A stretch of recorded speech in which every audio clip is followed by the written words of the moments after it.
Hello and welcome to Homebrew Adventures, the RPG show where we take wannabe adventurers and take them through a one-shot adventure created by you, the listener. I am your Dungeon Master, Corey Keller. Join me every episode where I take our group of heroes who like to dungeons and sometimes dragons, and we will see if they survive. Do they have what it takes? Is your adventure challenging? Let's find out on Homebrew Adventures.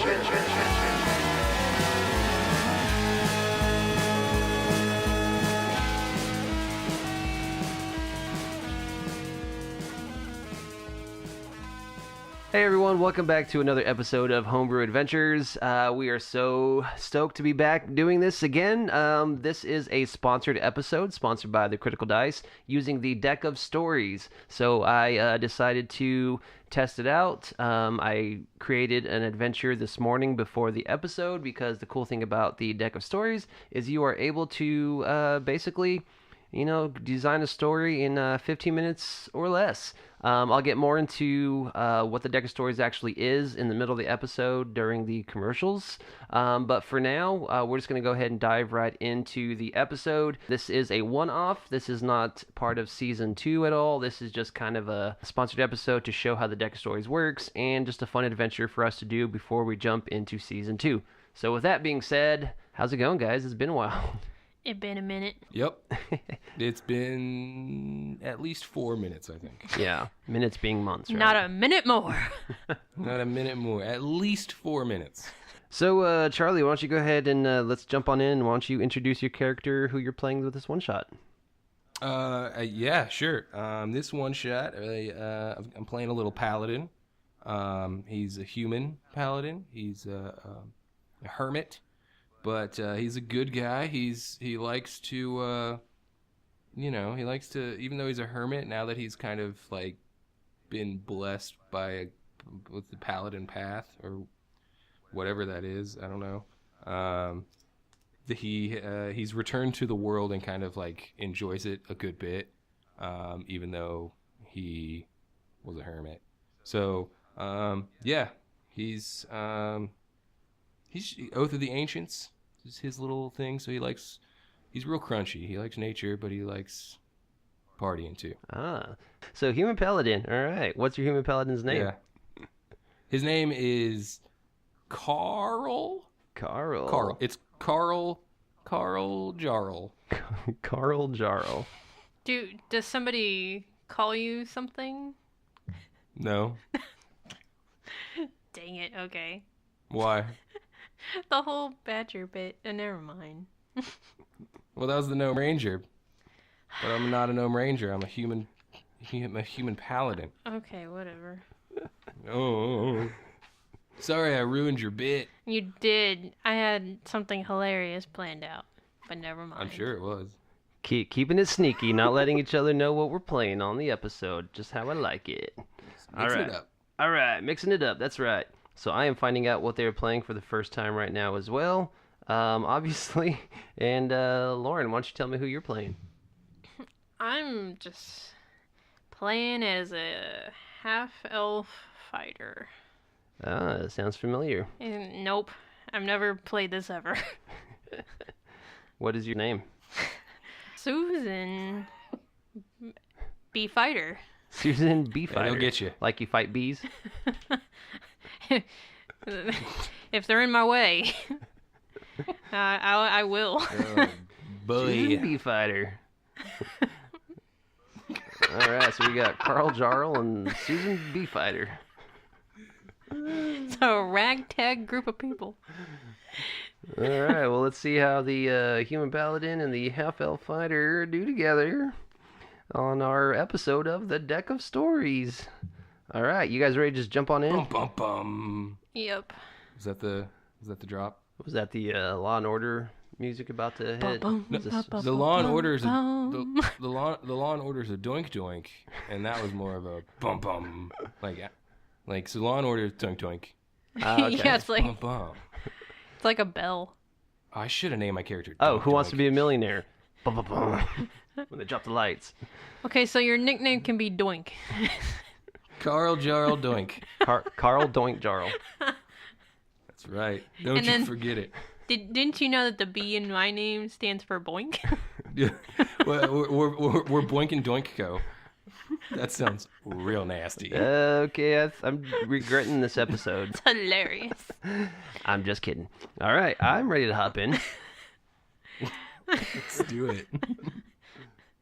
All right, here we go. All right. So, Boink and Doink, you find yourselves in the city of Always Summer. You are waiting for a certified letter to be delivered to you both. You just hanging out in the local tavern. Just, however you guys want to decide. You both known each other for a little while now, and you were just kind of hanging out at this tavern. I think we were childhood friends, and that's how we came up with the nicknames. Childhood friends? That works for me. Mm-hmm. All right, so childhood friends, those are your nicknames. Perfect. Wait, All right, no, our so- nickname's not childhood friends. What? That's a horrible nickname. I know that. Listen here, nicknames. Doink. People would Boink and always, Doink. they would always say, "There comes old Boink and Doink." Oh, wherever there's a Boink, there's There's a Doink is sure Doink. to follow. All right. So you both find yourselves, like I said, in the city of Always Summer, and you were just chilling in the tavern, enjoying some drinks. You were told that there would be a certified letter delivered to you both today. So while you wait for your letter to arrive, what is it that you both are doing? Oh, and the city, it's a pretty big city. It's a kind of a central hub for trade, and it's a big entertainment city as well. But what do you all do while you wait for your letter? So we're just in the tavern. Yeah, we're just chilling in the tavern. Um, It is about 5 p.m. right now. You were told that the letter would be here about 5:15. Okay. What do we do I think we play rock, paper, scissors until For it gets here? for 15 minutes. Just sitting there like, rock, paper, scissors, shoot. God dang it. You beat me again. Every time. Every time. That's a good plan. That's in between. So yeah, I games. guess we're just kind of hanging out, having some ales. Throwing a few back. Why don't you both roll me sleight of hand to see who wins rock paper scissors? Okay. Do I add anything to it? Your sleight of hand bonus. Oh, that's what you Oh, that's not good. Yes. 23. Oh, What's your plus? 6. aw, snap. Because I rolled a 4 minus 1 makes it makes it a 3. So you didn't Boink, even what did you do- roll, or what did you throw? I threw match. So you threw match, and you deceived him enough that he believed it was something that wins. You Yeah. convinced him that match beats everything. Yeah, Cause fire. and I don't know how to like do it with my hands, so we keep playing, but you keep doing it, and I just every time I'm like, how do you? Yeah, okay, all right.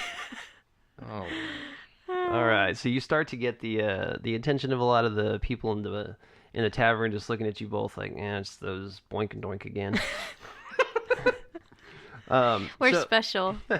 So you both find yourself, like I said, sitting in the tavern. You're probably enjoying some drinks, playing many a games of rock paper scissors with Carl losing.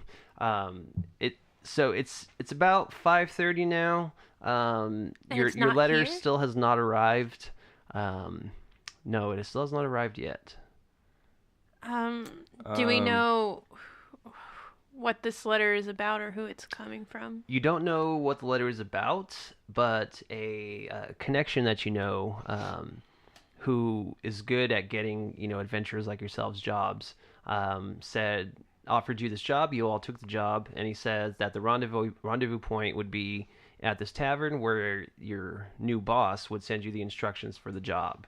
And you were told that it'd be 5:15 sharp, and normally this guy is a very punctual boss, basically, and so it's kind of weird that the message has not gotten here yet. do we know who the postmaster is? This is a personal messenger from the boss, so it's not like a local post office type situation. Okay, and we know what this messenger looks like. No, you do not. Cool. Well, then I so I go think I'd look at Susan and be like, well, I'm gonna go feel step it. outside. Let's step outside and see where our young friend may be. Sounds good. All right, so you both step outside the tavern. It's still pretty hustling and bustling of the city. There's still a lot of activity going on. It's still not quite dinner time. There's still a lot of businesses rush doing their hour. trade. Yeah, exactly. It's rush hour right now. The streets are kind of filled up. But yeah, there's a lot going on, a lot of people. This is a city that's pretty diverse, so you do see a lot of like dwarves and people, humans. You see elves walking around. It's pretty mixed. And can I roll maybe, I don't know, perception to see if I see anybody coming that would... Resemble a messenger in yeah. a way. Sure, yeah, roll a perception check for me. I'm gonna do that too. All right. 16. Okay. 17. Well, Ooh. look at you. That's a +0 too. You may not be that smart at rock, paper, scissors, but you're good at seeing things. There you go. Using those peepers. All right, so you both are kind of, looking around, seeing if anybody looks out of the ordinary. You see a lot of just the type of typical people you'd see in the trade. You see blacksmiths pushing carts down. You see fruit vendors pushing their carts around. But both of you actually, kind of out of the corner of your eye, you notice a couple shops down, not very far from the tavern that you're at. You do notice that there are a pair of feet kind of sticking out from behind a fruit cart that's just left unassisted. So kind of like you see the heels on the ground and the feet kind of sticking up, sticking out from behind a cart. Well, I guess that sticks out. Let's go. Let's take a look without making it too obvious. So we just meander over there. Okay. Yeah, so you make your way to where you see the feet sticking out, and as you get closer, you notice that behind this cart, sure enough, maybe what you feared or what you thought it might be, there is a body of a young man, actually, Aw. probably in his probably mid-20s, early 20s. What a shame. He is lifeless. But he does have a satchel wrapped around his shoulder. You see that his pockets have probably been picked clean, but you do notice that in this kind of side pocket in his messenger bag, there is an envelope sticking out. Yoink. Take it. Nope. Um, Boink and Doink, take it together, hand in Boink hand. and Doink, take it. Oh, and I said yoink. I didn't even realize that. Yoink and Boink and Doink. All right, so sure enough, yeah, you take the envelope, and on the envelope, it actually has the names Susan and Carl on the envelope. This envelope was kind of tucked in what was probably a secret kind of pocket on that messenger bag. The rest of the messenger bag looked like it was picked clean, but that envelope was not taken. All right, so we'll just go ahead and take a look at that letter. All right, so you want to open it up? Yes. All right, yeah, sure. As you open up the letter, it's still sealed. It has one of those wax seals on it, and as you break the wax seal, you open up the letter, and you hold it open, or you unfold it. There is just a whole bunch of random symbols on the letter.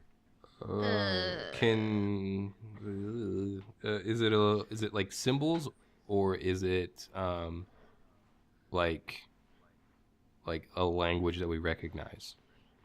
It is definitely not a language you recognize. This doesn't seem to be like a common language, almost like it's a bunch of just random symbols with no sense of organization.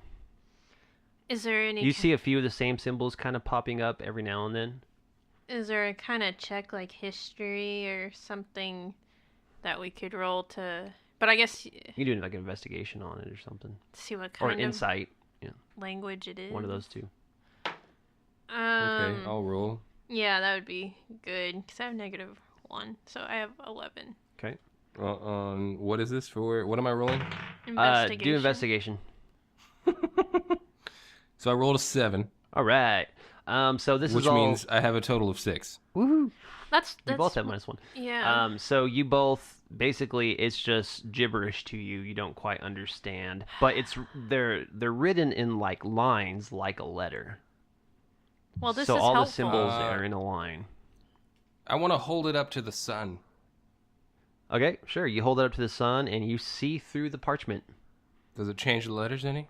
It does not. Oh, yeah.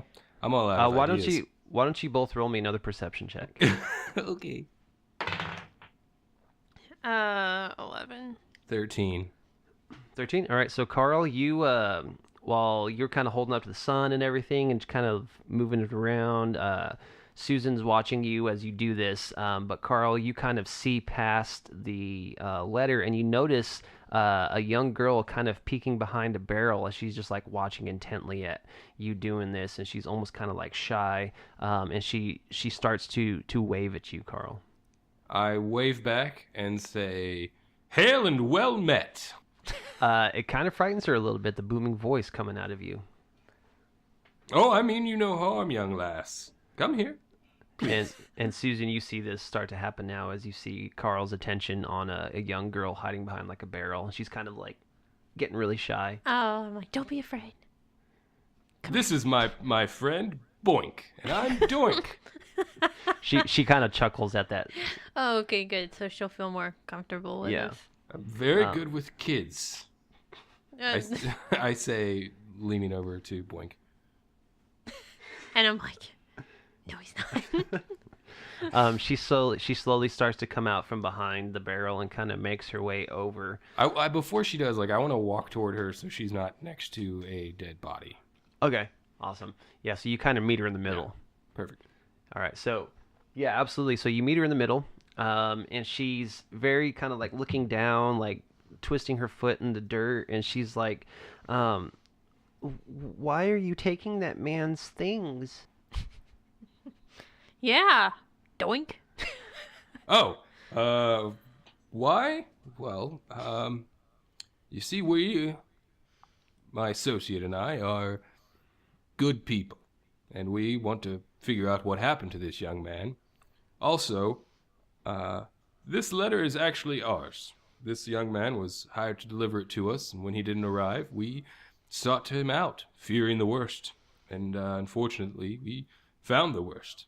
But we're going to figure it out and avenge him. I promise. So was the other man that took stuff from him a good man too? We work alone, and while I'm not going to judge someone who I have never met, I'm going to go ahead and just venture a guess. Probably not. What did he look like? Oh, 'cause he took stuff too. What did he take? I don't know. He just was going through his pockets, and he also took a ring off of his finger. Mercy. Yeah. What did this man look like? He was a pretty small man. A little bigger than me. Very fast. A quick little one. A fast little man. Yeah. I saw where he went though. He didn't go too far. I'm not supposed to leave. My mom's right over there. She might get worried. You don't have if to I'm leave. talking to strangers. I'm no stranger. I'm Boink or Doink. I'm Doink. She's Boink. Why do you have funny names? My Christian name is Carl Jarl. It's not much better. You're silly, man. I'm very silly. And like, imagine this is like I'm a huge paladin with like crazy like armor and like just but I do have like she beard hanging out of my helmet. So okay, so I'll just be like, there's no need for you to take us where he went. You can just tell us, and then you can go back to your mother. Okay. You see that building over there with the colorful draperies? Ah, yes. That's what my mom calls them anyways. But behind where the colorful ones are, he snuck behind there. Real quick, I'm going to ask her one question, and then I'm going to do something. Little girl, do you know what kind of language this is? And I show her the letter. She looks at it and she says, "That's pretty. I don't know what it says." And then I roll a perception check on her to make sure she's not luring us. You mean insight check? Sure. Ooh, Ooh. 20. Nat 20. 20. Nice. You find, I mean, your gut tells you, and you look around, she's just an innocent little girl who saw something at the right time. I'm pretty sure her last name is Exposition. Exposition. But yeah, she, from what you like sense from her and everything with the conversation and looking around, that is really her mom, and she truly did see, and she seems to be telling the truth. I look her in the eye and I say, "Thank you." You're welcome. Okay, I'm gonna go bye now. Okay. You have fun. We're gonna Bye boink, bye doink. Goodbye, Yoink. That's your new name. Tell everyone. And she just like starts skipping. She's like boink and doink and boink and doink. If I had a nickel every time I saw someone do that. Gross.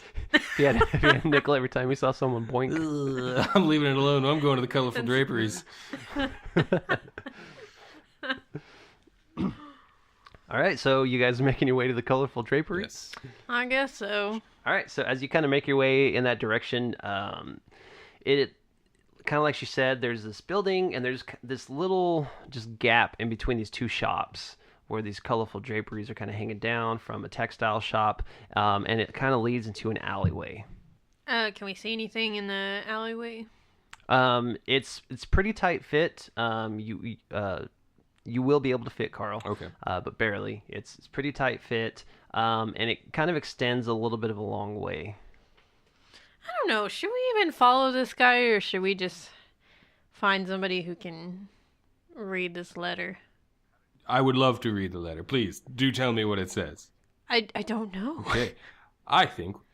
Well, can I? This is something that like I, as the character, would know. Obviously, is there any like precedent set for our letters being delivered from our boss in code that we have to have like a decoder ring for? You were not given any instruction of a coded message, so you thought it was supposed to be just a normal letter, but you were not given any instruction. But has there ever been any in the past like this? Yeah, you've definitely received coded messages in the past, but they were simple like this letter represents this letter type codes. Nothing that seemed this intricate. Okay. I mean, the little guy is all we got to go on, right? And I could see something as simple as a decoder ring being important. I don't know if it is a decoder ring, but like. Oh, so you think the ring that he stole is gonna give us the key to reading the okay? message. I didn't even think of that. So let's do that. All right. So we head down the alley. Okay, absolutely. So yeah, you head down the alleyway. It goes, good 60 feet, pretty far down in there. And as you go a little further, it starts to split in a bunch of different ways. Like there's like a left turn, a right turn, straight. There's like a little ladder that goes up on one side of the buildings. But both of you roll me a perception check again.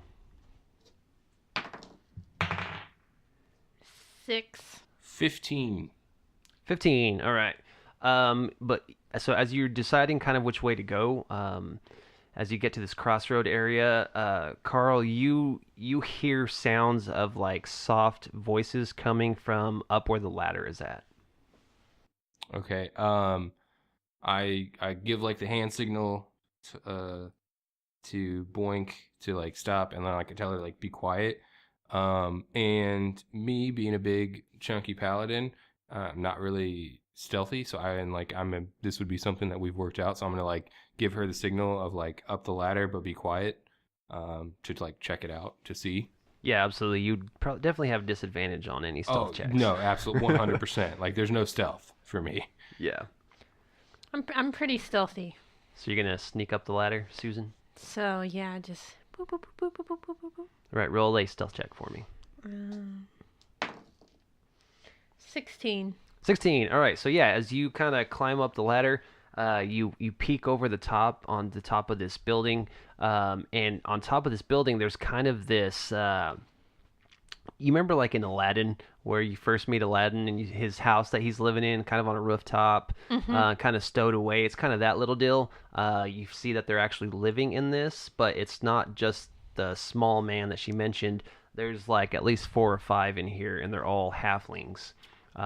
You see a lot of like what probably would be stolen goods throughout this rooftop makeshift headquarters. Some of them are wearing like black bandanas over their heads, and they got almost like this clothing connection where they're all wearing some type of black bandana type cloth somewhere on their body to kind of match. I kind of just want to jump in, but what to do?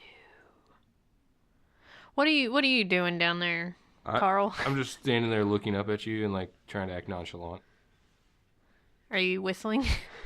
Yeah, no whistling because I'm being quiet. Oh, you almost said yes. I'm like trying to stand perfectly still because like I'm in all this armor and I'm like, oh, don't move, but my nose really itches, but I just like hold it off.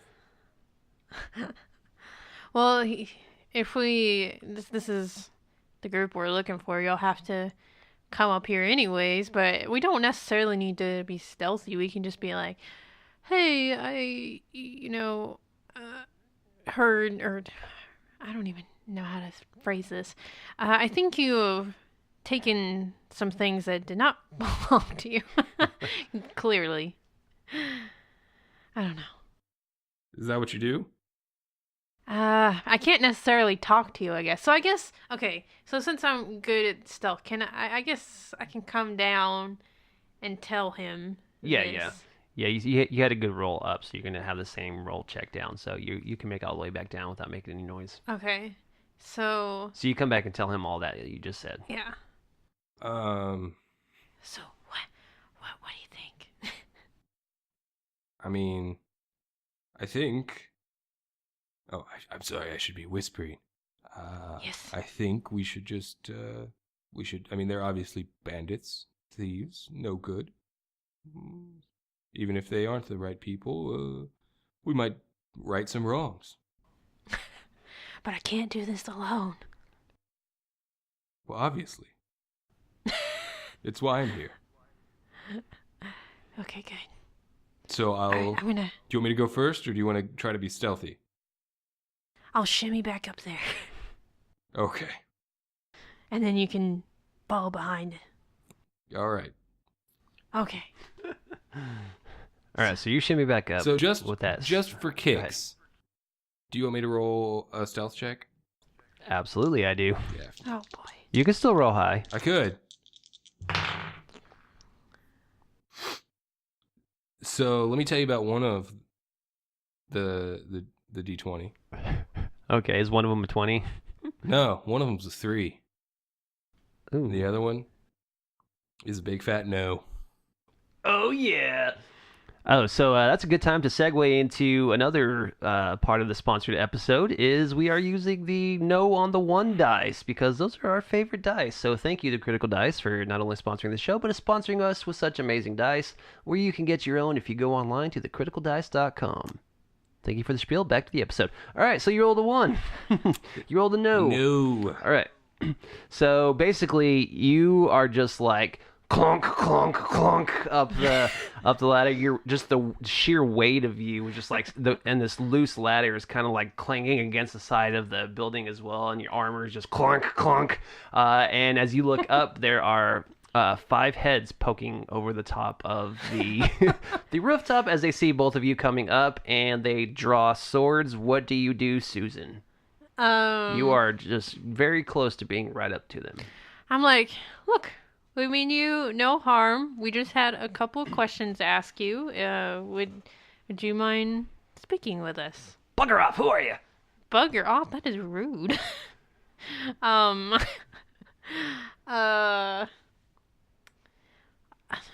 Were you in town earlier today? I'm just gonna ask. Were you in town earlier today?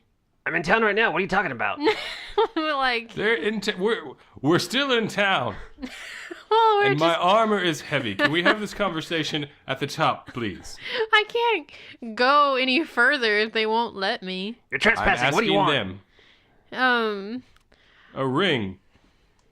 What? We're just gonna go honesty here. Look, did you steal a ring from a man who no longer had life? I'm not accusing you of stealing his life.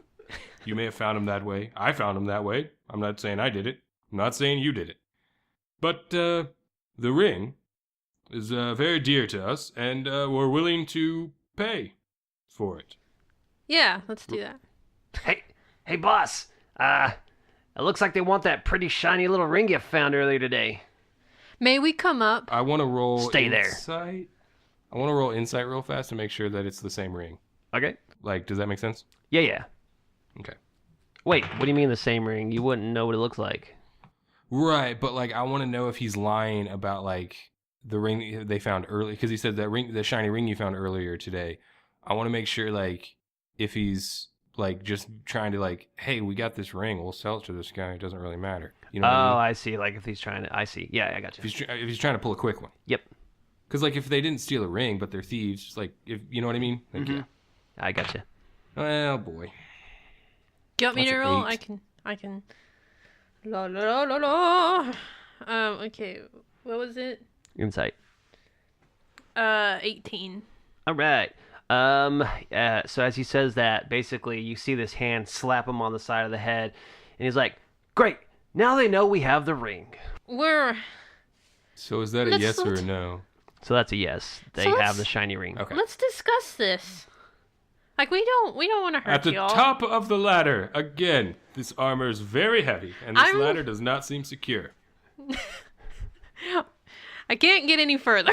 I'm not talking to you, I'm asking the gentleman in charge. If we may be gain admittance to your lovely rooftop abode. He says, "You got any money?" Yes, we do. I have plenty of money in which I could show you. Once my hands are no longer holding to this rickety ladder at the top of If you and your friend throw up 5 gold right now, I will fall to my Whoa. death, good sir. Please. Well, then you ain't getting up here. Come on. Come on. How about you they obviously roll? see- look, how about they roll for us? Plus, if I throw the coin up and you don't catch it, what then? Do I have to throw more coin, or do I have to You go back look- to the bottom? You I'm look very tired. foolish. Please. So they start whispering to themselves. They start to chuckle a little bit, and they're like, "All right, get All on right, up here." All right, so we come up there and we're like, and I'm like, whew, thank you. I was getting tired. I don't know about my friend, but I was. And eventually, Carl, you make it up to the top. You kind of throw your weight over. I get to the top and like roll over the top and like fall. And then Clunk, just, like clunk, sit clunk. there and like, I'll be fine. Just give me a moment. And as you get up, you both are just faced with swords pointed right at your face. Well, that's not nice. We've done this the right way, and we're kind, and we are willing to pay you. Lovely craftsmanship on these blades, good sirs. And you just see you see the guy in charge just flipping the ring up and down like a coin. He's like, "So, you want this ring, huh? Man, demand has just went up so high for this ring. You see, my boys here, they want it as well, and I mean, demand is really high, so that means this will fetch a good price." Which boy is your best boy? Tell me your best boy. Who's your best boy? Who's the best boy? That would be my poodle that I have back home, but we don't talk about him right now. No, you said, so your poodle wants the ring? I challenge the poodle to hand-to-hand combat. Winner takes the ring. Sound like a deal? All right, bring him on. Go get your poodle. And you hear him say, "Okay, hey poodle." And in walks this like super beefed up like gnome guy who's like, you can tell he's just been working out in the yard for pretty much his whole His life. name's Poodle. Yup. And he is carrying a nice, heavy, almost looking like a battle hammer. Cool. And he says, "You want a piece of me?" Poodle. I want the ring. Is what I Okay, want. you can empathize with us because we also have silly names. And Poodle looks at you, or the boss guy looks at you and says, "Tell you what, how about a little challenge?" What's the challenge? You see, Poodle here, he likes hitting things. Don't we all? So, why don't we have ourselves a little hitting contest? Who's the judge? Me, of course. And basically, we'll know who wins because the winner won't be the one who's knocked out. You win, you buy this ring for 20 gold. How about if we win, we don't pay anything? Everything comes with a price, sweetie. Oh, no, you didn't. All right, I Fighter being my last name, I accept the challenge. Oh, you're accepting the challenge. Okay. Not Oh, the heavy armor paladin. Yeah, I was about to say, you may want me to do this. Because I mean, he said it's one of you. The challenge. Just I was one? the one who started it. Okay. I started the challenge. I throw up my hands and step back. So yeah, I'll. All right, strength contest, best out of 3. So and now tell me what the rules are again. The rules are he's gonna hit you, you're gonna hit him. Best out of 3. Okay. Oh dang it! If this is like Strength contest. this is like So rock is it paper like scissors, against- and you're gonna lose. But no, it should be against AC though, right? Yeah, it'll still be against AC. Okay. But it's melee, so you know what I'm saying it's melee. So it's strength based. Yeah, Right. but yeah. it'll still be against that's- AC. That's totally fine. I'm going to cast Shield of Faith on myself, kind of real sly. Dang it. While this is going on. So, good luck. Let's do this. All right. So I cast Shield of and- Faith. I'm going to mark that done. Yep, and Poodle's gonna go first. Okay. That is a 4, so he hits you like as hard as he can, but he doesn't realize the strength of your armor and everything, and it kind of just does that baseball bat thing where it just kind of shakes in his hand, and he's like, oh crap, you're up. Well played, sir.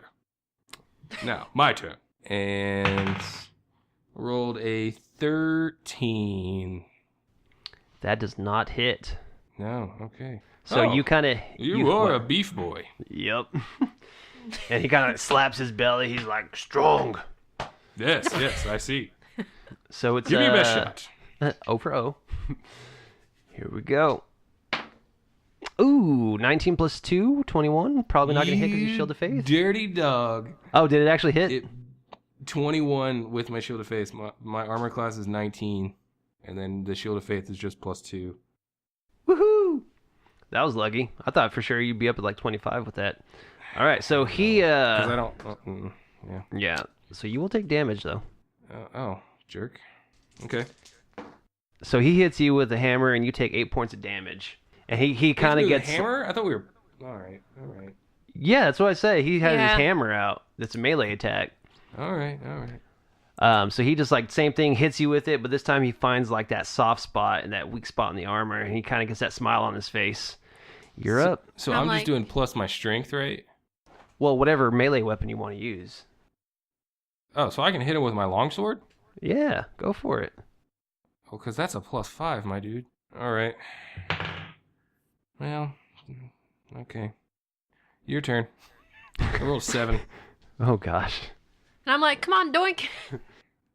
Don't doink this Just up. lulling him into a false sense of security. That is a 9. Same thing, hits you with the hammer, and this time he just catches it, and you hear his hammer kind of cracks a little bit, and it just kind of does that shaky thing again, and he has like a discouraged look on his face. You better make this one. Yeah, you're not kidding. Okay, so 17? Yes. Okay. Whew. Got real nervous. So roll damage. So 10 points of damage. Nice. That was a good hit. Thank Yeah, you definitely rock him on that hit. He's just like, oh god. And the halflings up there like, oh gosh, like they weren't expecting you to hit him that And hard. I'm like, ooh. I'm like, I don't know, doing my hype that man? thing that break dancers Yeah. kind of do when they're revving up just to like, you know. they start chanting, poodle, poodle, poodle. Doink, doink, doink. All I hear is doink doink. Poodle breaks his hammer. What? Yeah, breaks it on your armor, and he has just like a look of fear as he just starts to turn tail. Give us the ring. Is the turning tail was that pun intended? Because his name's Poodle. Yeah, so No? you can choose to hit him again if you want while he's running, or you Yep. can just let him run Do away it. in disgrace. I think I'm just gonna let him run away in disgrace. It wouldn't be honorable for me to attack a man running away.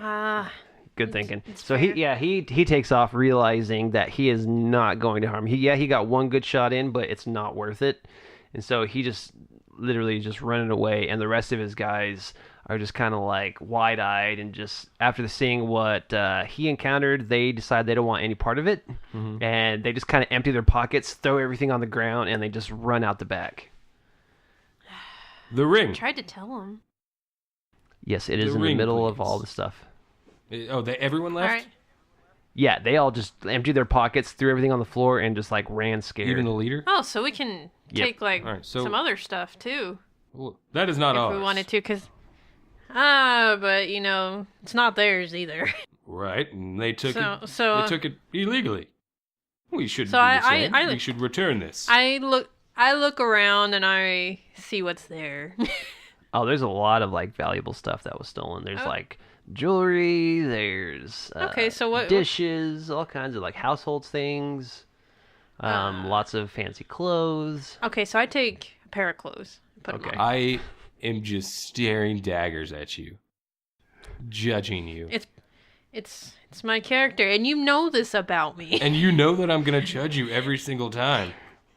That's fine. Years of judging. So I pick up the ring. Okay. And then I kind of like scoot everything else as she's taking the clothes away from her, and then I take the ring out and put it to the look. I inspect the ring.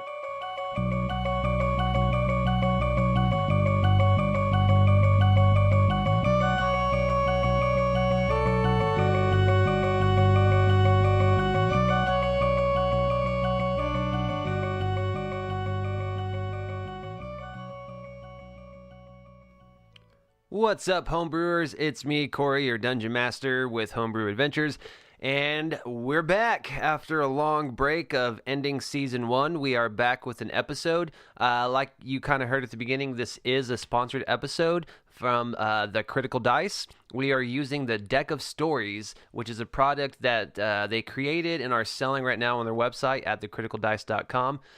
So the Deck of Stories, what exactly is it? Well, it is a deck of 52 cards, basically, that with this Deck of Stories, you can write a legendary adventure in 15 minutes. So the point of the deck is you're going to draw 3 cards, and each card has a flexible idea and a few questions to help you flesh it out, and an indicator of where in the story you should use it. There's an opening action, there's a rising action, and there's a climatic action, and it works beautifully. You are prepared but flexible enough for whatever your players choose. No more railroading, no more over-preparing. You just get to draw the 3 cards, write up a quick story in 15 minutes, and you're ready to go. And that's what I did with this episode. I took the Deck of Stories, I drew my 3 cards, laid them out in an order, and wrote a story based off of that. I did it a couple hours before we recorded this episode, so that way it was fresh, and we could show that you really can get something written up and write an adventure by just drawing these 3 cards to inspire some form of adventure. You just kind of fill in the blanks. So thank you so much to the Critical Dice for sending us the Deck of Stories so we could use it on this episode, and I hope you guys think this is a really cool idea, and you head on over to thecriticaldice.com and buy yourself your own Deck of Stories. If you use the code HOMEBREW, you will receive a percentage off of your sale. So don't forget to pick up the Deck of Stories and pick up a set of dice, the beautiful red set of dice that has a no on the one, because they are awesome and they make us laugh every time we use them. So make sure to pick those up. So that's our sponsored episode this week. Just a quick one shot to kind of have something play before we hop back into season 2. So we are currently in the casting process for a new cast member to fill in a seat that Cameron, who played Varrock, recently left. So we are still on the lookout and kind of filling that in before we start season 2. But we will be starting season 2 as quickly as possible. We've already got kind of the storyline arced out and adventures from some of our listeners that we're going to be using to kind of tie all that in. But until then, we're still just going to keep doing a few episodes here and there of some one-shots that I've written and some one-shots that Charlie's written and just some close people that we know as well. And we'll run those stories until we hop into season 2. But we are excited. Thank you guys for sticking with us and listening to Homebrew Adventures. Keep chatting with us on Instagram, Twitter, all that good stuff. And we will see you when season 2 rolls around. But be on the lookout for a few episodes before that actually hits.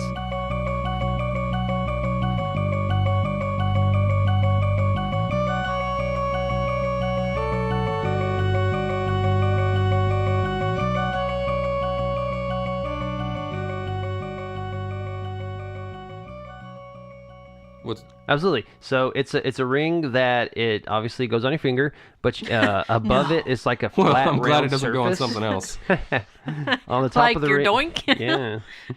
On top of the ring, there's like a flat round surface that has like a shade of red, but you notice it has like a little switch on the side of the ring. I flip the switch. All right, you flip the switch, and that red circular flat top kind of pops up, and it's now like standing up and down. To like that you can like look through it now. Okay, so I get the letter. We get the letter out. Look through it at the letter. All right, so as you look through it at the letter with that ring, it makes those symbols like pop up almost like in a 3-dimensional way. 3D, get it? So they're like 3D sticking up, and they turn to letters in common that you both can read. And the letter reads as follows. Dear adventurers, I am sorry I never quite got to meet you, but anyway, I'm not as young as I used to be, and I need your help. I have an item hidden away in a high-security vault in the village of Moordock. I need you to enter the vault, and, well, I need you to destroy the item that I have there. Yes, I said destroy it. You see, there are others who may have found out I possess this item of great importance, and it must not fall into their hands. You can pick up your credentials from Yzma in Moordock once you arrive. She will equip you with what you need to enter the vault. I have already sent word, and she will be expecting you. You will be rewarded handsomely. So, please hurry. End of letter. Huh? That's what the letter said. Right. All right. Well, I guess we better hurry. I see if there's anything else that's worth. I pick taking everything up me. and throw it out in the street. No, there's a lot up there. Everything gets thrown over the edge, and you just hear crash and clunk as all these people come to with the noises, and you just see like a lot of like the people in the city just start running and start rummaging through the stuff. You had Well, I have to go down there too. So you had your choice. Shimmy down the ladder. You had your choice, and you picked clothes. I don't like my choice. Too bad. Doink has spoken. Okay. Well, All right, so the message says to head to Moordock. It is a village about a day away. So we make haste to Moordock. Mm-hmm. All right. Cool. So yeah, you we'll just say you gather any provisions you need, whatever it is that you need to travel with, and you make your way. You head south towards Moordock. Like I said, it's about a day's travel. Most of the travel goes smoothly. The terrain starts to change a little bit, to whereas always summer, it's still definitely a hot place. So like this is almost deserty climate. The part of the world that you're in right now, as you head further south, things start to get a little more rocky, a little more hilly. Some more trees in the area, but it's still kind of hot and humid in these areas. So you pull up to Moordock. It's still a small village. The town of Moordock is a very old village that actually has a dormant volcano that's resting on the edge of town. So you notice it is this kind of like big mountainside, but it's like very rocky. This town used to be run by an old tribe of kobolds that built this village and used to worship the volcano, actually. But it's been hundreds of years since really any kobolds have been here since. But there's a small community of about 400 people that live here now. All right. What's that lady's name? I forgot. Her name is Yzma. Yzma. Mm-hmm. Does she work for Cusco? No, but she works for a guy named Couscous. Couscous. No, I'm just kidding. It's close. Just kidding. No. All right. Let's go find her. Yes. Sure, have fun finding her. Where do you want to go? To Asma's house. Just go look for. I just start looking for a woman who's scary beyond all reason, right? So you begin to look around town. This Uh, so the village kind of rests in this kind of semicircle way that is built, kind of nestled up towards the edge of the volcano. Like I said, kind of this half semicircle thing. The volcano's on the far edge. And as you come into town, you notice this place. There's a lot of dwarves actually that are in this village. You notice that there are actually a lot of like pretty heavily armored dwarves walking around. You see some slender humans on top of rooftops with bows and arrows, almost like they're in like sniping positions. And this is kind of an interesting thing you've never really seen before, as far as like heavily guarded area with normal village-looking people. And as you make your way through, you probably ask a few people around where you can find Yzma, and they point you to the direction of the volcano and say to head to the last building on that side of town. So as you pass through town, this village, you're making your way to the last building that kind of butts up to the edge of the volcano area. You notice that there are a lot more heavily armored dwarves kind of stationed on corners of street corners. Just watching, you just see there's a lot more rooftop archers as you get closer. And sure enough, you get to what appears to be like a checkpoint house. And you are pointed inside, and as you go inside, you see a very tall, slender woman, pretty much aged beyond years, and she's just sitting behind a desk. Hello. And they tell you that is Yzma. Hail and well met. Oh, hello. What can I do for you? We were told you're expecting us. My name's Carl, and this is Susan. Sound like fake names, but they're yes. Yes, absolutely.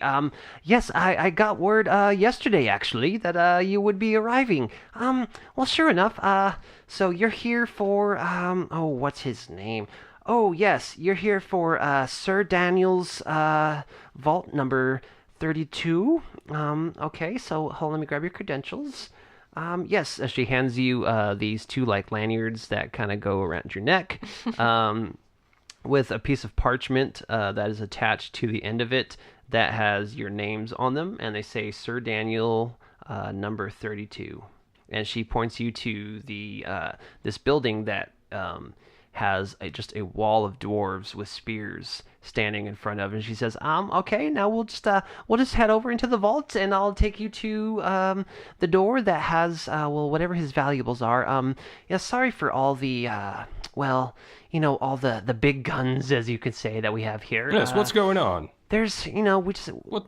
Oh, yeah, we just, you see, we've turned this volcano into a nice secure vault where we just store some of the richest people's very high valuables. And You don't say. Yeah, so we have a lot of checkpoints and security clearances. That's why you have to have these credentials to get through to the vault. And Smart. yeah, so we just don't want anybody stealing anything, Absolutely.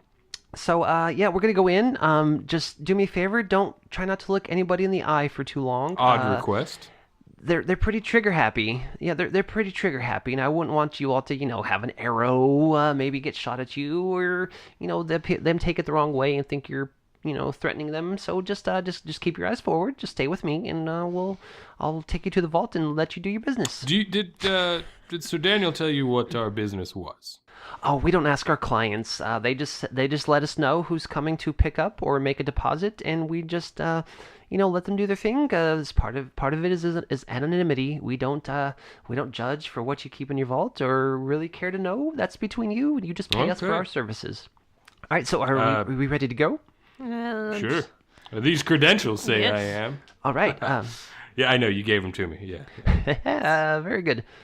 And so she starts to lead you through past the guards. The guards kind of stand at ease as she walks by. Or sorry, not at ease. Stand at attention as Yzma walks by. You can tell she holds a lot of authority over these people that are guarding. And as you get closer to the volcano, you notice that the vault actually is like cut out of the base of the volcano as you walk straight into the depths of it.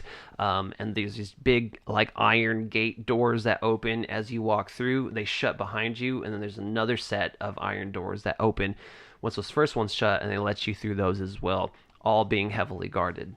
You find yourself walking down a long hallway with doors to the left and doors to the right of you. You notice that on the left it says door 1, and then you look at the right, it says door 2, and then you walk a little further to the left is door 3, and so on and so forth. You kind of go through a couple turns, left and right, and then finally you arrive at door number 32. What? And she says, "Well, here we are. I guess here, let me just unlock this here for you, and well, I'll just be waiting outside. You let me know when you're ready. I'll just be a couple doors down, just standing waiting for you. And when you're done, I'll lock up and we'll head back out." Sounds good. Sounds a little too good. Okay. Weary. Well, let's not. Don't mind my friend. She's a skeptic. "Oh, no worries. Don't worry about me. I'm just gonna be hanging over here." And she makes her way down. Yeah, that's. I don't. Boink, you don't have to think everyone's out to get you all the time, But they are. No, they really aren't. I promise. Well, I know that you aren't. I can always trust you. Good old Doink. Yes, you can. And I pat her on the back and have a sign that taped. Watch this one. She's Trixie. And I just like walk proud like into the vault. All right, so you walk in and the whisper vault? to myself, Doink, doink. Sure. As you walk into the vault, you notice that it is very bare in this vault. Like, no like fancy decorations, nothing like that. All you see in this vault is a table sitting right in the middle of the room. This vault's about 15 feet wide by 15 feet deep, almost like a storage unit size, And as you walk in, like I said, you see a table with a cloth that leads to the floor. And in the middle of the table, you see nothing. I assume that the table is the thing that we need to destroy. So I take out my sword and I walk up and hit it. It was a table, and it just collapses. So it breaks. The table breaks? Yes. And you said there was nothing else. I'm sorry, I kind of zoned out. Yeah, I said there's a table with like a cloth over the table, and almost like a nightstand size table. And yeah, and then he just took his sword and started hitting a table. I take the blanket and I kind of shake it out. So you kind of shake the blanket off. And you notice that like in the very center of the blanket, there's a spot where it looks like something must have like sat for a very, very long time, because it's kind of like the rest of the blanket is like faded, but that one spot's been like held like clean from something that must have been sitting on it for a very long time. Those hoodlums probably had it, and I was gonna rifle through their stuff, and my friendo didn't let me. I think I'm pretty sure it was the table. We destroyed the table. I think we're done. All right, let's go home. Roll perception checks for me. 18. 14. 18 and 14. So as you destroyed the table with your sword, and she picks up the blanket and kind of, or the whatever tablecloth, and kind of shakes it off. You notice that where the table was, there is apparently the table was right on top of a hole that was dug out, and you see that it leads straight underground like it was a freshly dug tunnel. Egats. I want to hop in. I just want to not even think. That's the spirit, and I follow. All right, so you just jump straight into a tunnel. Yep. And then you hear so when you jump in the tunnel, you hear a sound coming from above you. You hear the sound of Yzma like, "What's going on?" She heard the crash of the tables, and she's like, "What's going on?" Notices that like there's a giant hole in the middle of the ground, and there's a table that's just destroyed, and she's like, "No one's ever broken into here before." And so you two find yourselves in Yeah. Or go ahead. I was just gonna say, like, I want to shout back at Yzma, saying something like we're going after the culprits. And she's like, "Please find them." I just don't want her to think that we did the robbing. Yeah, understandable. There's a lot of big bad boys out there who might get confused. Plus, Yeah, and some that put signs on their backs that say they're Trixie, so she sees that and no and idea. It's like, no idea who would have done such a thing. Such a terrible thing. And so you find yourselves in the tunnel. It's you notice that like there's some pretty intricate tunnels that were dug out, like pretty good size that you can stand fully up in. You don't have to like crawl or anything. And as you are standing, you look straight ahead of you, and there is a tunnel that leads straight, and there's a tunnel that leads to the left. Which way do you go? I think we should play rock, paper, scissors. Of which direction? Is one way more well lit than the other? The one that leads straight is like bigger and broader. The one that heads to the left, is pretty like pretty rough looking as far as the way it was dug out. And you do see that it is probably looks a lot more damp to the left. If so, can I check the dampness for like fresh tracks? Absolutely. Is that a nature check? Yes. Or what is it? Yeah, nature works. Nature or survival, you can do either one of those. Oh, survival. 11. You see no tracks because it'd be pretty easy to tell since it being damp, like an imprint of a foot, but there are none in that direction. Handprint, knee print, Nothing. nothing. Nope. Okay, so my vote's for straight. Let's do it. Let's do it, dude. All right, so you go straight. As you're heading straight down the path in these tunnels, it hooks and curves to the left. And as it curves to the left, it goes down a straight, super long tunnel. Of course. And as you look down this long tunnel, you can see some like splits to the left and right, and then splits to the left and right. But you are standing at the start of the very long tunnel. Do you head down? Yeah. All right. So as you go yeah. ahead. Why not? I mean, why not? Sure. Yeah. As you all are heading down, both of you make a dexterity check for me. This is good. It's real bad. It's worse for me. Oh, dear. Thank you. Oh, whew. Did you get to roll I rolled a twice? natural 20. Wait, why'd What? you say it was bad? What?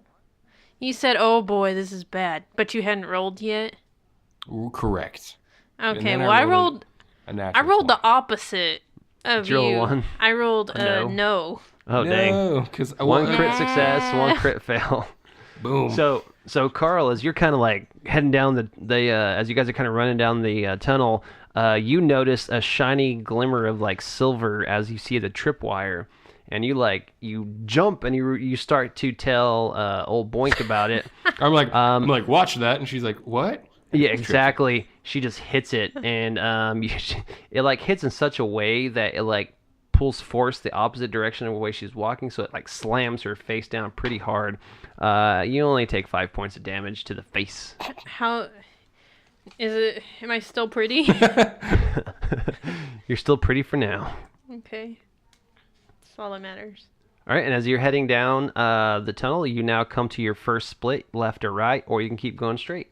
And as you look straight, you do notice some kind of like you kind of make the outline of something straight down the tunnel, but there's also to the left and also to the right you can turn. I mean, So we can go straight. Yeah, you keep going straight down the huge tunnel, but there's a split to the left and a split to the right. I'm gonna check for tracks again, just real quick. 15. 15. You do notice that there are tracks that are heading straight down the tunnel. That's what I was gonna say. Yeah, let's just keep going straight. All right, and as you run straight, you pass the curves to the left and right. You keep running straight. You notice that there are two figures that look like they're running in the direction of you both. So it's like you're about to run into each other. And as you get further down, you notice that this is a giant mirror, and the figures you see are yourselves. I'm like, my face. I punch the mirror. And as you punch the mirror, your hand just goes right through it, That's but what I like you don't thought. feel anything physical. It's like a mirage. I say, well, we've come this far. Shall we go down the proverbial rabbit hole and see what's behind mirror number 1? You got it, buddy. We totally do a Neo and step through the mirror. Absolutely. what So as you step through the mirror, you just find yourself continuously going down a tunnel. So the mirror was just there to prevent you from maybe going that direction. But as you go through it was just like you're going through a curtain. You now see the rest of the tunnel, but you see that there is a dead end at the far end, but there is another split to the left and another split to the right. Another survival check. Yeah, I'm not gonna get anything. I'm on 4. I can try. Yeah. Do you see anything? Let's see. I see 12 points worth of something. You see fresh dirt kicked up that goes to the right. To the right, friendo. Let's do it. And as you go to the right, you notice that you find yourself inside this chamber. And in this chamber, you see a shadowy figure standing in the center, just like he was standing there waiting for you. And you hear the words say, "I thought I heard somebody chasing me." You heard correct. Good job. Good. That's what I was going to say. Well done. Gold star to you. As you hear him say that, you hear the sound of a bunch of footprints coming from way down the tunnel past him. Like you hear them like shuffling down the corridor, like way past him down the tunnel. As you hear scattering, and you see light, and then the light goes away. Light. So is he still there? He's still there. You see light coming from the tunnel past him, where you hear scurrying of other feet. Then you see light, and then the light goes away, and then the scurrying of the feet stop. But he's standing between you and that tunnel. So I'll ask him, so tell me, are you the mastermind behind all these tunnels and breaking into vault number 32? I didn't make these tunnels, but my ancestors did. As he pulls his cloak off, and you notice that this is a kobold. Wonderful craftsmanship of your ancestors. So complimentary. Now the second part of the question. Did you break into vault number 32 and take what wasn't yours? No, I took what is ours. How so? It belongs to my people. Tell me about it. I don't have the time for this. As he pulls out a knife and starts charging at you, Susan. Don't be mad at me. It sounds like you're mad at your dad. I must agree with my friend here. He rolled a 15, Susan, to your AC. Did you say 15? Yeah. And I'm like, no. And I'm like, let's talk about this. Well, what's your AC? So it missed his. I'm not telling you what it is. Okay, but it missed? You missed it. Okay, perfect. All right, so he comes, he swings at you with the dagger, and he misses, and he's like, oh, crap. And I try to, like, pat him on the back, and I say, it's not your fault. Just hug Roll him. for initiative. Give him a hug. Oh, okay. Oh, boy. Let's math. What'd you do, Boink? It's a 12. 12? Okay, what'd you do, Doink? I rolled a 4, which means All it's right. a 3. Boink goes first, then the kobold, and then Doink. I'd have been surprised if Doink didn't go last. All right, Boink, so you find yourself, this kobold like swung his dagger at you, misses, and he's like, oh, crap. And he picks himself up, and he just stands there in like a defensive mode, waiting for you to strike. I don't know. I kind of want to keep trying to talk to him. I'm trying to see if there's anything I could do that would coerce him into having a therapy session with me. So, I don't know. What could I do here? You tell me. Like, what kind of check? Would that be Persuasion? persuasion? Yeah. What do you want to persuade him? I feel like I'm a safe person. You can talk to me, and then I just try to pull him in. Let's see. 23. Oh, geez. Nice. And what do you say? And I said, "Look, I'm a safe person. You can talk to me. What's the deal here?" And you said 23? Mm-hmm. He kind of relaxes, and he's like, I mean, I didn't even really want to do this job, but, you know, I was kind of forced to.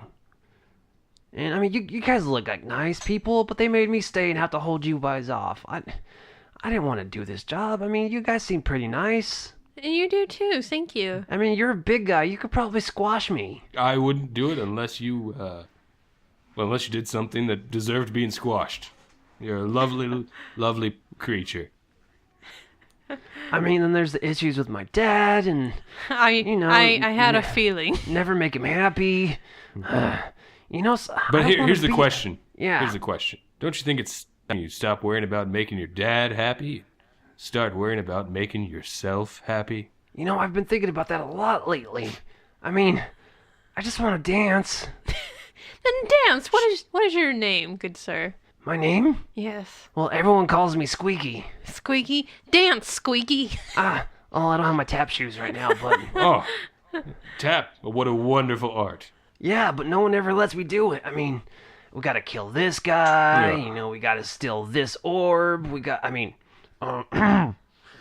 know, bad stuff. You don't Right. say. You know, Squeaky, I think you should get away from this band of ill repute. These poor beings who only want to do bad. I want you to bring joy to the world through song and dance.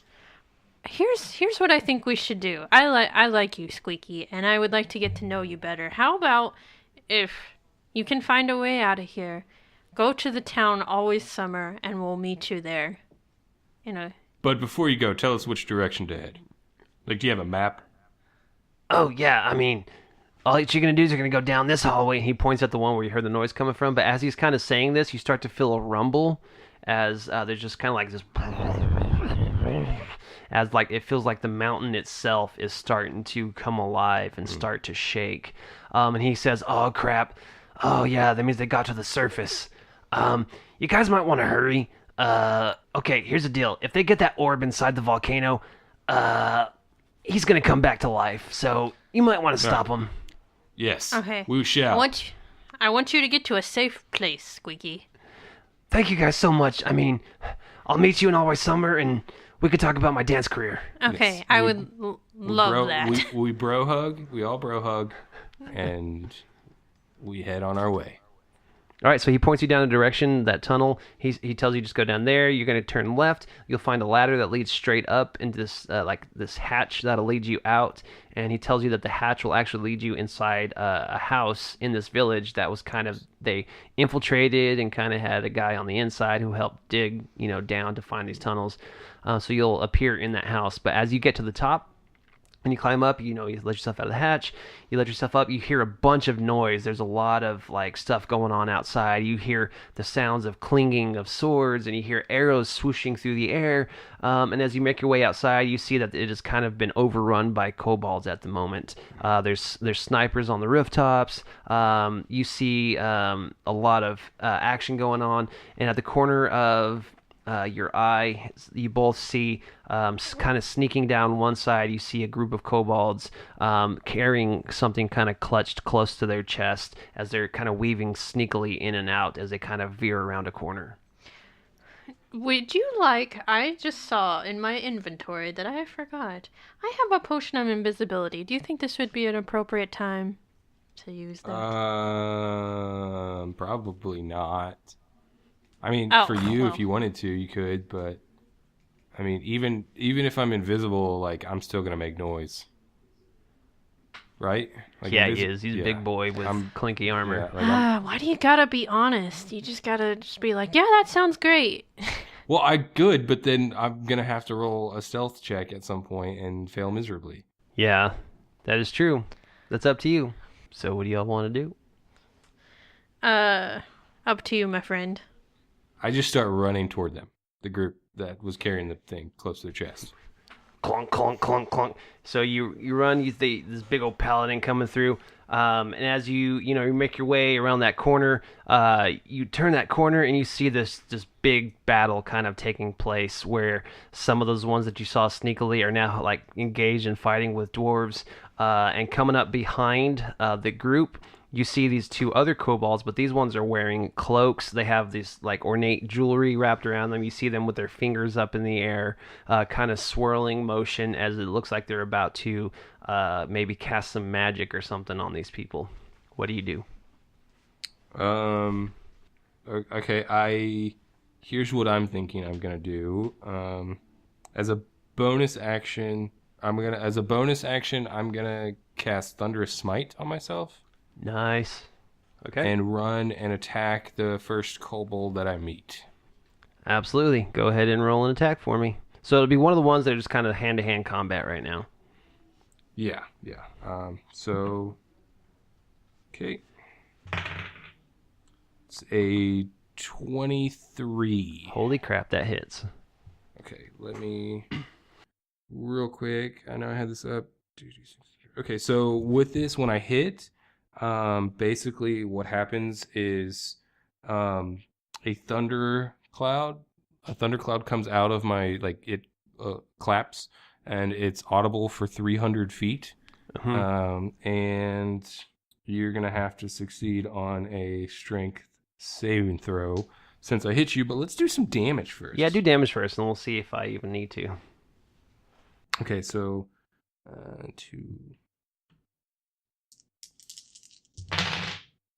16 points of damage. Dang, yeah, you just smite him with just one blow. Okay. And does the thundercloud, since we're like in this alley and it's close quarters, does it like make people's ears ring and like kind of daze everyone for a second? It doesn't daze them, but it's very loud to where like their attention is kind of all drawn to like your direction. Some of them are kind of like holding their head, like figuring out what's going on. So about, a few of them are kind of like trying to figure out, but like they all know where it came from. They turn and just like look in your direction as the fighting ceases for just a minute. And let's go ahead and roll initiative. Can I say something? Yeah, absolutely. All right, so like when they all look at me, I'm like, by the powers of the ancient ones, I smite you. That was a good one. Nice. Thanks. I rolled a natural 20 on my initiative, so that means I have an initiative of 19. It's depressing. All right, Boink. I have an 11. 11. All right. So guess what, Doink? You get to go What's first again. So you get an extra go. Cool. All right, so you find yourself like in the middle of these buildings. There's a good group of about 8 or 9 kobolds, and then like 6 or 7 dwarf fighters that are trying to fight them off as well. And then there's like 2 sorcerer-looking guys in the background, still like swirling their hands around. Okay, so I want to run. Can I run up like to the sorcerer ones? You can. You're gonna be kind of going weaving in and out of people battling. Let's say make a dex check or an acrobatics check as you go through. 13? Oh yeah, you make your way through. Huh? Yeah, you use your movement to get through. I made it? Yep. Okay, cool. And as I'm doing that, I'm going to cast Branding Smite Okay. on my weapon. And that's a bonus action. And I will attack what looks like the head guy. All right. Go for it. Oh boy. An 11? No, sorry. Okay. So you kind of clunker your way through. You go to attack, and they notice you, and they're just like able to just like whoop off to the side, like And big then guy. I keep concentrating on that. All right. It is now Boink's turn. Okay, so they see us though. Yes. Okay, so Well, I definitely see the big guy. He Okay. just tried attacking him. Okay, so I'm kind of behind, You're just in the melee of all like the kind of stuff going on in the middle. but I choose to be kind of behind Doink Okay. for the time being. Well, Doink's not next to you. Oh, really? Yeah, he ran up to try to attack them. Okay, well, I'm going to hang back and use my longbow. All right. 9 plus 9. 9 plus 9. I forget you have such a high on archery. Yeah. Yeah, it hits. Whoop, whoop. Okay. Let's see here. Oh, it's not great. Okay, so 6 damage. Let me Okay. see. I'm gonna use my action surge? Action surge. I can't say it. That's hard. Okay, so I'm gonna try and shoot another one. Okay. Ooh. Okay, so 18 plus 9. So I'm Oh, yeah. sure that that's Are you going to try to shoot the other one or the same one? same one. Okay, go for it. Roll damage. Oh, yes. 11 damage. Nice. All right. Yep. He takes a couple good arrows to the chest. It breaks his concentration for a little bit. And he's kind of like, oh gosh, wasn't expecting that. And he's kind of like holding his chest while he starts to swirl his hand again. And it is now the kobold's turn. So all the ones that are kind of in melee attack, like just the normal looking kobolds, they're going to start attacking a lot of the dwarves. Ooh, that's a 19, so they're going to hit some hits on those people. All right, so they're attacking the townspeople. Each of those townspeople are taking 10 damage. One of the ones in melee are going to, next to you, Boink. So they're going to try to just do a melee attack on you, and that's 19 plus 2, so 21. Okay, I'm going to use my parry to use 1 dice to reduce damage. All right, so let me first roll my damage. Damage is 9 points. Okay, and we said it was a D8? Yep, use your D8. Okay, so 7 plus 3, so yeah, 10.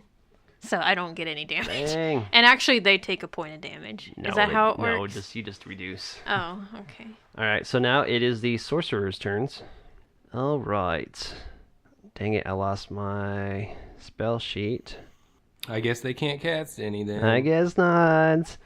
All right. Okay. So first off, they start swirling their hands. The one that got hit with the arrows, Boink, or Susan, he stares at you, and you see that hand that he's holding one on his chest, and the other one starts to swirl, and it starts to glow red as he shoots a bolt of fire at you. So it's going to be a ranged attack. Ooh, that is an 18. Yes, depending on the damage, I'll do the thing again.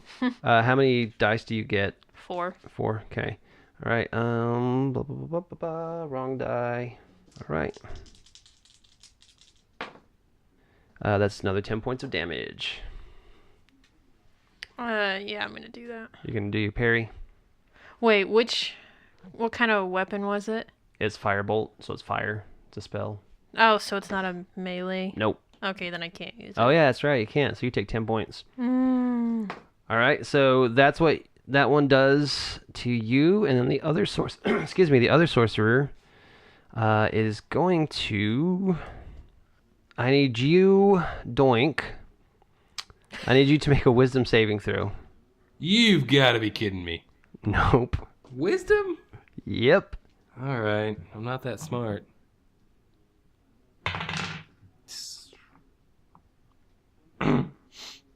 I rolled a 4. You rolled a 4. You rolled a 4? I rolled a 4. You rolled a 4, everybody. All right. So you as you see the first one hurl fire at Susan, and you look at the other sorcerer, he kind of gazes into your eyes, and he starts to swirl his hands around your face, and you hear a noise coming, or a voice coming from inside your head, as all of a sudden you feel like this guy is your best friend. No. You have But been I thought charmed. we were best friends. All right, so he... Okay, all right. Gotcha. All right.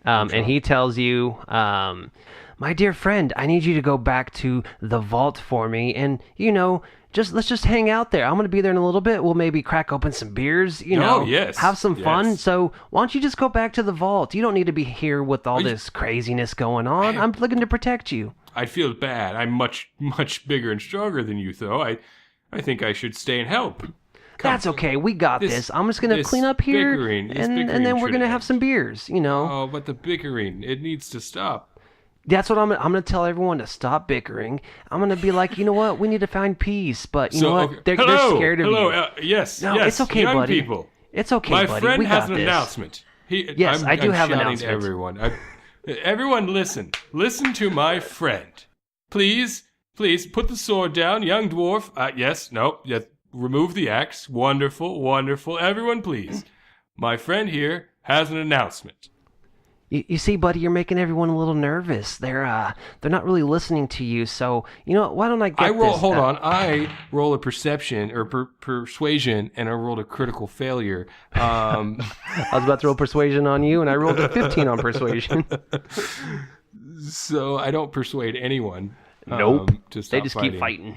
I feel dejected, and I start to, I just kind of like, I lean, no one will listen to me.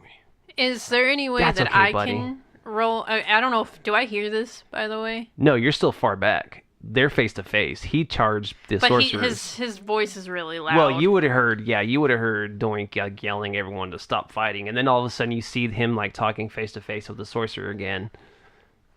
Okay, And so he tells you to go once again back to the vault and wait for him to crack open some beers. So if he's gonna come next to me though, right? Yeah, he'll be passing your area. Okay, so I walk slowly dejected back that way through the battle. okay. And it is Doink's turn. I keep walking. I don't You do keep anything. I walking. just walk. Yep.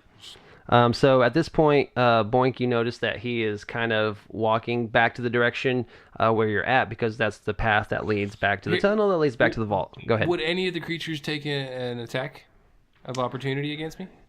Whether it be a dwarf or a kobold, because I did shout to the dwarves that I was friends with this guy. That is true. Yeah, you would be walking through the melee. Yeah, you're right. I would say, one of them probably would try to hit you. Okay, So let's do cool. that. Yeah, wait. Dang it. That is a 23 from a dwarf. Yeah, that'll do it. All right. Sorry, these dwarves are a little battle hardened. They're beef boys. Yep, so that's 6, 7, 8, 10, 11, 12 points of damage, sir. Okay. As you see, this confused dwarf who took it, he just like took out a kobold. He turns at you and swings at you with his mighty hammer as it gets you like right in the gut, and you just feel it go through the armor like such a heavy hit. Now that takes me out of being charmed, yeah? It does, yes. And you kind of wake up from this and realize you're now like in the middle of the melee, and it goes to Boink Okay, good, because I was gonna have to use my action as to hit him. persuasion or something. Yeah. So. Technically, you could just slap him and he would technically come out of it. All right. Can I still slap him? Because he said someone else was his best friend. So. No, I'm not close enough for you to slap. I'm not close Okay. enough. That's Unless you have true. like a slap. Unless you have a slap arrow, you can shoot at me. It's just an arrow with a big As floppy a matter hand. of fact. All right, at this point, the volcano is starting to get louder, and you like feel much more of like a deep rumble. And out of the corner of your eyes, you see a couple more sorcerers kind of further back, and you see them examining like an orb as they start to like wave their hands over the orb. In, How like, a far chanting away are process. They're a good distance away. Like you can just like barely make them out. In longbow distance. Yeah, a lot of things are longbow distance, so you could definitely hit him with a longbow. It would still be within normal range of a longbow.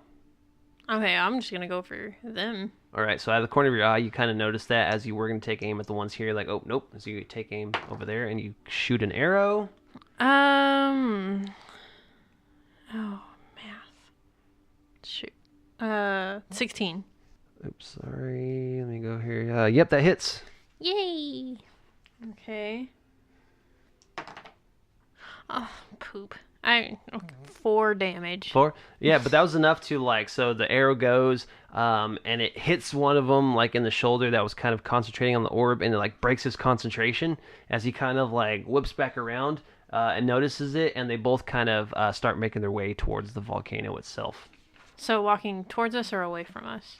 Well, they're further down, so, like, they're a good ways down, but they're walking a different direction towards the volcano.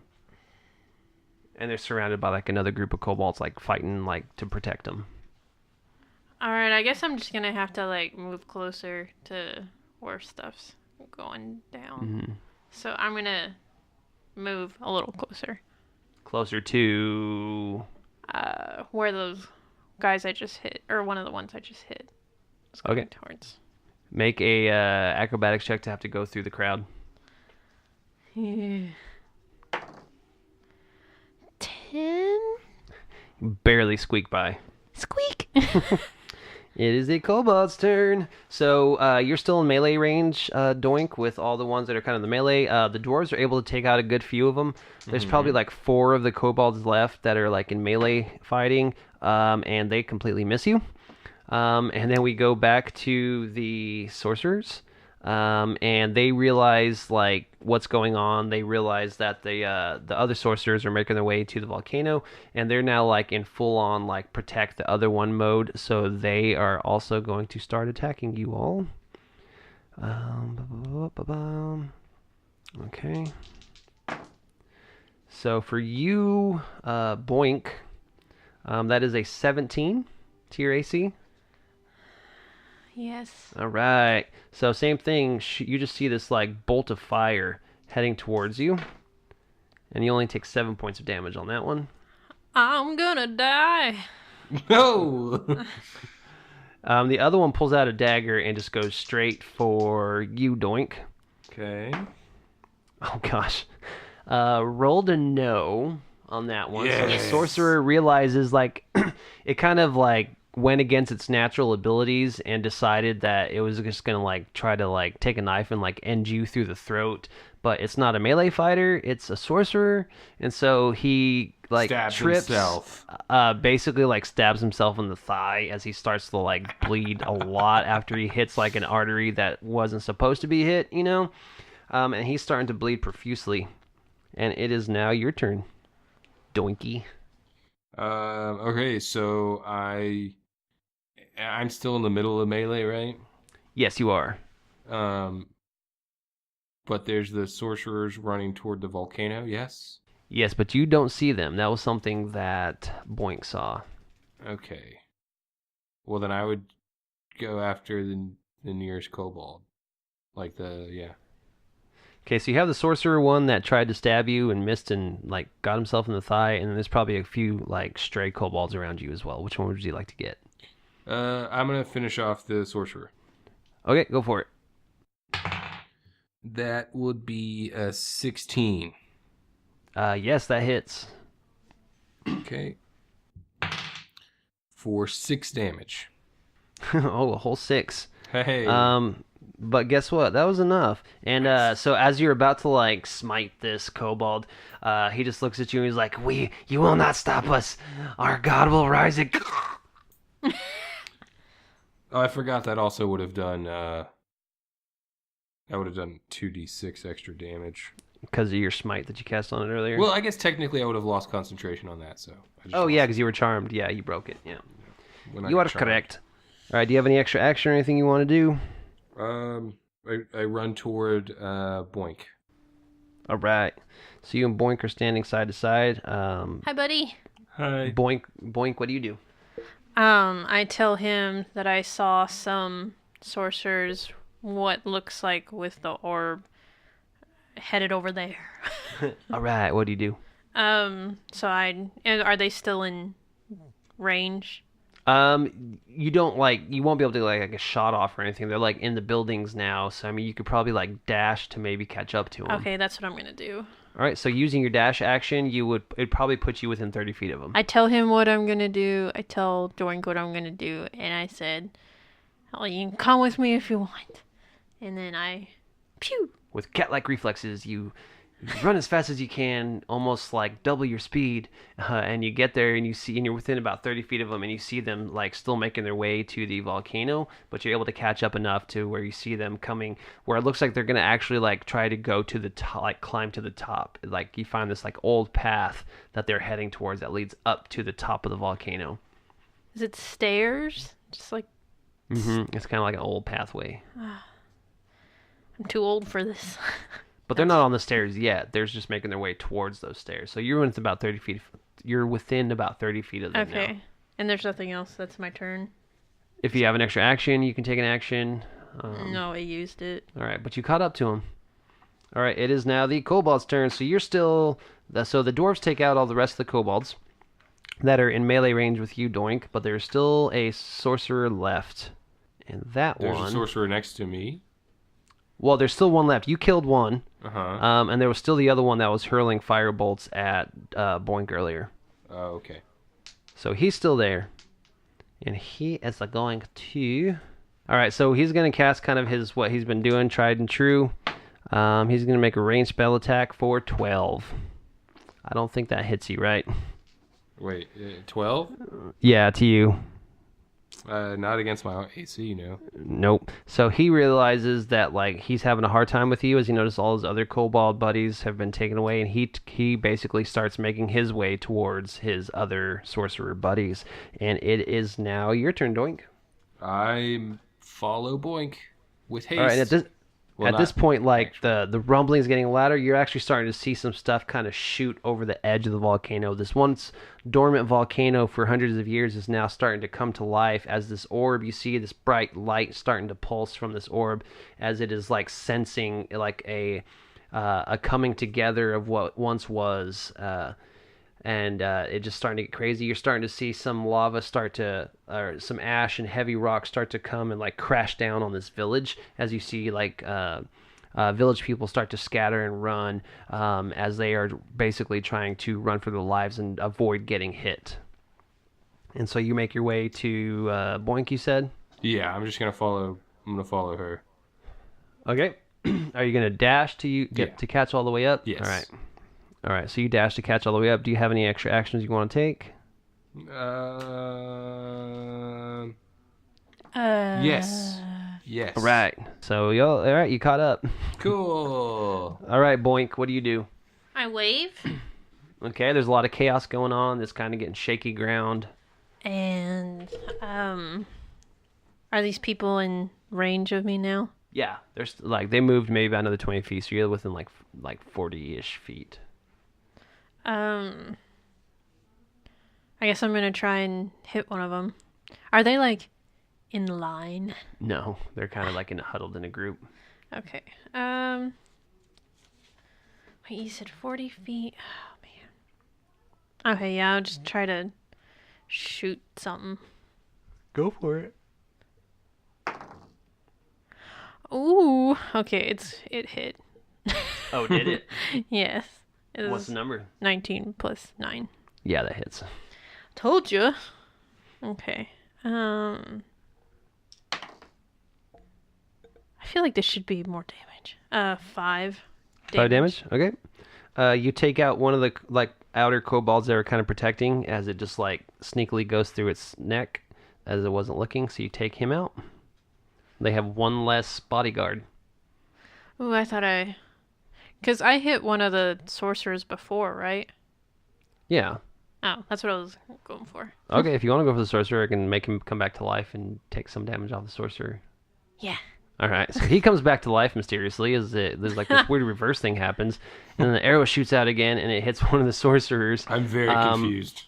Yeah, kind of breaking his meant to do concentration that. a little bit, and he takes some damage. 4 Good. points. All right, it is the kobold's turn. So a line of the just normal kobolds kind of turn, and they kind of form a wall to protect the sorcerers that have the orb, and this orb is just like glowing more and more intense as it's getting closer and closer to the volcano. And these kobolds kind of stand their ground, and 2 of them rush forward. It's going to take, they're going to, like one's going to attack each of you. Oh man, I just had an idea for to do on my next turn. For Susan, it's 18 to your AC, and for Doink, it's 4 to your AC. That misses me. Okay, I'm assuming that hits Susan. And this kobold is actually pretty strong and rolled a 6 on his D6. What kind of weapon was it? Short sword, so melee. Ha! You're going to use one of your die? Okay. Alright, Yeah, you minus it all. 9 points. So you don't get hit with any damage. All right, and one of these sorcerers is going to continue up the hill, and the other one that is with him is going to turn around and try to stop you all, because he notices that their time may be coming to an end. I just want it to be my turn again. All right, I need Whose you. turn So is it? it's one of the sorcerer's turns. He turned around. One of them spending his action to keep going up the hill. Mm-hmm. The other one turns around and he puts both his palms facing both of you as you see this gas start to form and like shoot forth towards you all. I need you both to make a Constitution saving throw.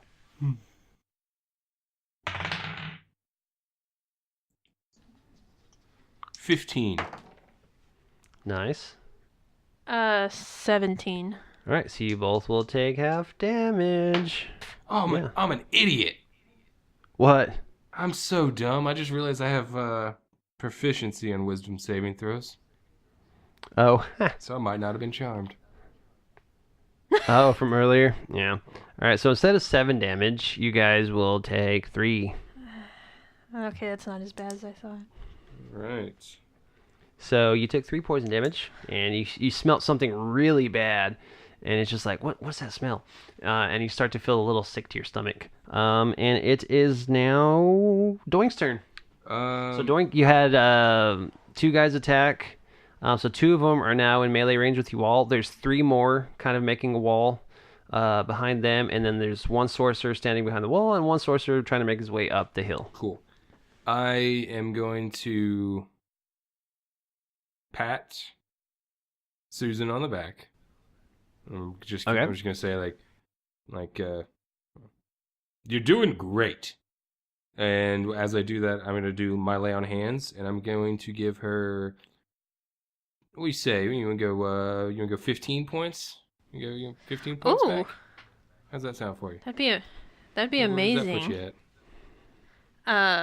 Let's see here. Just pulling out the calculator. Yeah, I just Math. It's too late. It's 9:04.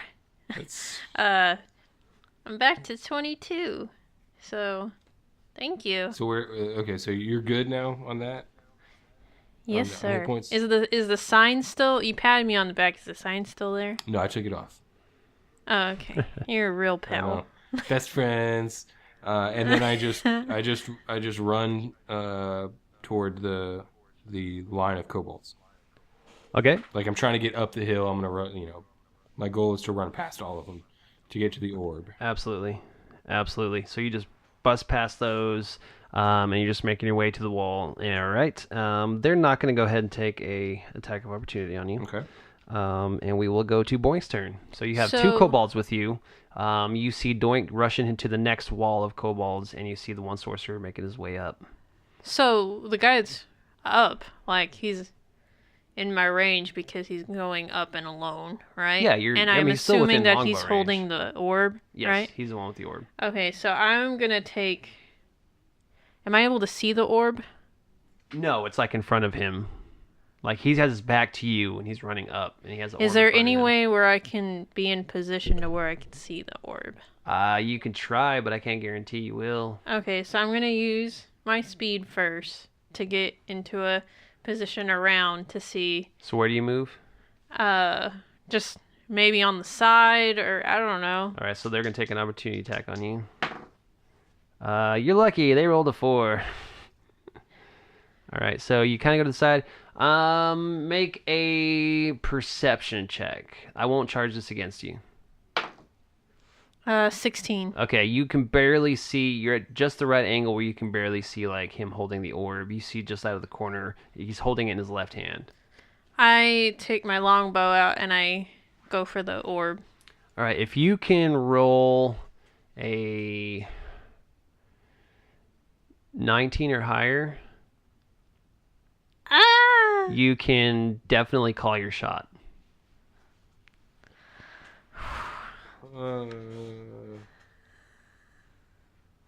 I'm talking total. You don't have to roll a 19. I'm Yeah. talking total. Oh! 17 plus 9. Oh yeah. I shoot at the orb. All right, roll damage. I roll damage on an orb? Well, you still gonna have to roll damage. You're gonna hit. Are you trying to hit the actual orb itself or Yes. his hand? The orb. Oh, you're trying to hit the orb itself. Okay, absolutely. Okay, I want it to shatter. Nice. sure enough. So you take your arrow and you're kind of like holding your breath, doing that thing where you're just like taking your time.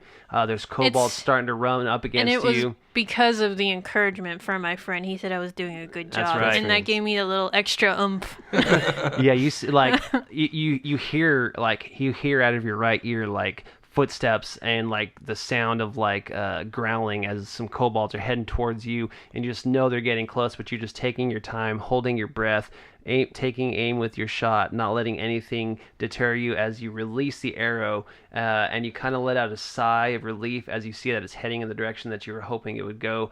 It floats kind of high in arches, and it makes its way down, and you see the cobalt still just running up the side of the volcano, and you just hear, since it's kind of far away, you can't quite see, but you hear a clink, and you see a shatter as the orb just takes the full blunt of the arrow's force. And you see the look of craziness on the sorcerer's face as the orb just explodes, and this just bright flash of white and blue start to swirl up in the sky. And you hear this kind of screaming growl coming from the volcano itself, almost like a sound of like death and defeat, as this like spirit that was trapped in this orb starts to make its way up to the sky and vanishes. And you hear the rumbling stop as the volcano just lays dormant once again. And I say, Gods be praised. I think we won. Squeaky, we're coming home. I look back. And and at I'm like, Go ahead. that's my best friend. No. And at the side of this, like the sorcerers sensing defeat, they just begin to turn and run in every direction that they can. The kobolds go on a retreat as you see the dwarves and the humans start to finish up the rest of the kobolds in the village. And you see a lot of people being attended to. Like there's a lot of wounds and stuff from the volcano that was spewing things, but you see that they're getting attended to. And you notice that things are starting to finally settle down while the kobolds are hightailing it out of this village. You saved the village! Yay! You did it! That was fun. Yeah. Awesome, So, too. yeah, Shot at the end. you saved the village. You successfully destroyed the item that you were sent there by Sir, what did I say his name was again? Daniel. Sir Daniel sent you to do. You eventually make your way back to Always Summer. And collect a very nice, hefty bounty for destroying basically the god that was living in this volcano that was trapped by some form of magic. But basically, you're set for the next couple years to where you can probably maybe take a little bit of a vacation. Maybe help start someone's tap Dancing career. Yeah, we switch careers and we become like managers, and we're managing Squeegee and Squeaky. It's a big thing. It's a big hit. Yeah, and sure enough, we fast forward a year later, we see lots of posters of, now in this city, Squeaky live on Broadway. I'm so proud of him. A little tear of joy. So proud. Congratulations, guys, you didn't die. We adopt him. There you go. obviously.